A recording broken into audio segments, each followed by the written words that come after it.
Alors, c'est donc la sonde Voyageur 2 qui a atteint Uranus donc en janvier 1986.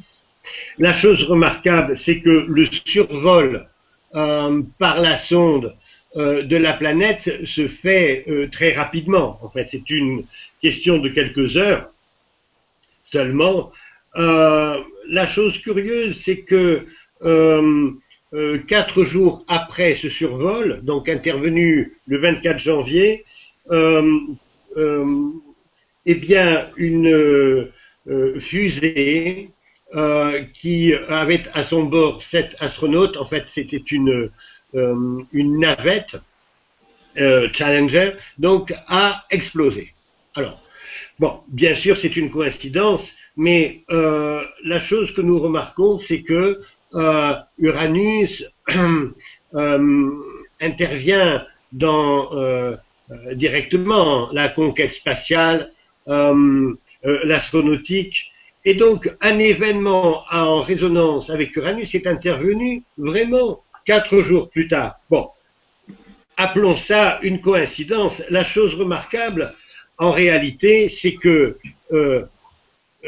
4 mois plus tard, donc, pardon, 3 mois plus tard, en fait, en avril 1986, il y a eu un très grand événement dont tous ceux qui étaient enfants ou adolescents ou adultes se souviennent bien sûr. Le 26 avril, ça a été la première grande catastrophe nucléaire de l'histoire.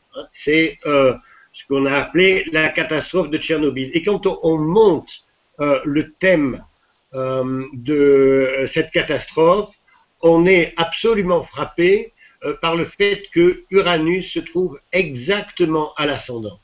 Il y a beaucoup d'autres configurations très spécifiques, bien entendu, mais c'est celle qui apparaît en premier lieu. Donc, c'est une grande catastrophe, d'abord parce que elle est entièrement artificielle et elle est également accidentelle. On sait qu'elle a fait énormément de victimes, particulièrement parmi les soviétiques qui étaient en charge donc d'éteindre en quelque sorte le réacteur en fusion, ce qu'on appelait les liquidateurs.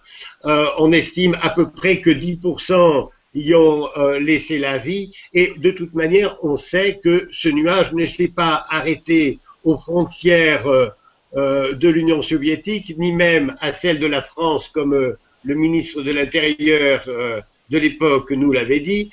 En fait, il y a eu des retombées radioactives, notamment celle de l'iode radioactif, qui a un tropisme particulier pour la thyroïde. Donc, dans le sud-est de la France, donc les Alpes du Sud et surtout la Corse, il y a eu en fait dans les années qui ont suivi une flambée de cancer de la thyroïde qui a été absolument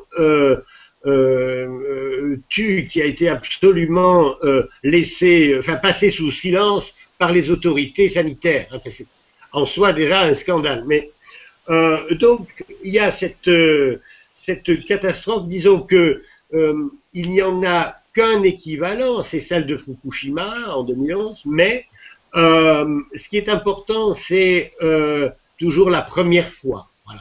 Donc, de la même manière qu'il y a eu le premier survol par une sonde d'Uranus avec les photos qui nous ont montré donc la surface de cette planète gazeuse, eh bien, il y a eu quelque chose qui est tout à fait en rapport avec le symbolisme d'Uranus, puisqu'il s'agit de radiation. Les radiations sont de l'ordre d'Uranus. Alors, la chose un petit peu remarquable, c'est que, bien entendu, on ne peut pas dire que c'est Uranus tout seul. Bien entendu, Pluton joue aussi un rôle dans la radioactivité, puisque il est en rapport avec la transmutation atomique. Qu'est-ce que c'est qu'une réaction nucléaire? C'est une transformation d'un atome en un autre atome, et c'est cela qui dégage une énergie considérable. Et on remarque que le jour de la catastrophe donc de Tchernobyl, eh bien Uranus était au demi-carré de Pluton.